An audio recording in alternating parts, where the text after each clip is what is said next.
It's showtime hanggang December 2024 na lang daw sa GMA, papalitan ng TikTok.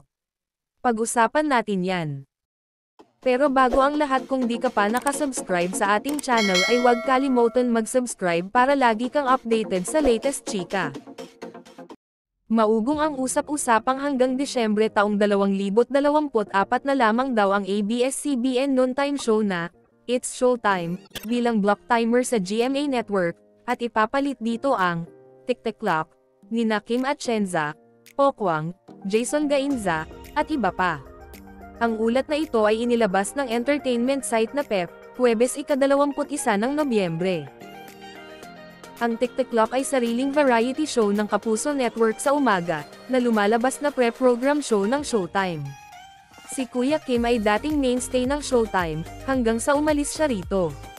Ilang taon ang nakalipas, tuluyan naman siyang umalis sa ABS-CBN at lumundag sa GMA Network.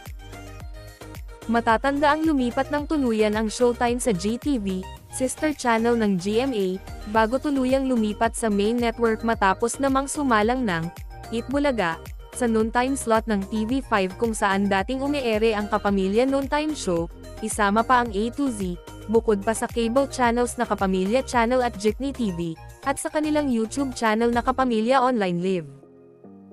Nadagdagan pa sila ng free TV channel, ang ALL TV, na gumagamit sa frequency ng Channel 2 na dating naka-assign sa ABS-CBN, bago mawalan ng prangkisa.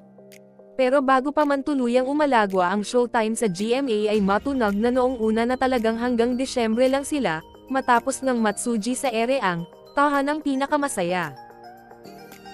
Marami tuloy ang nanghihinayang kung talagang totoo ito, dahil nabigyan ng pagkakataong magkatrabaho ang Kapamilya at Kapuso stars sa iisang live at noontime show, na first time nangyari sa kasaysayan ng telebisyon. Nakapag-guests ang ilang Kapuso stars sa Showtime at nakapag-promote pa nga ng Kapuso shows. Samantala, wala pang reaksyon, tugon, o pahayag ang kampo ng ABS-CBN o GMA patungkol sa isyong ito. Anong masasabi nyo sa ating chismis ngayon? Mag-comment na at subscribe para updated ka sa latest chika na gaya nito. Maraming salamat po.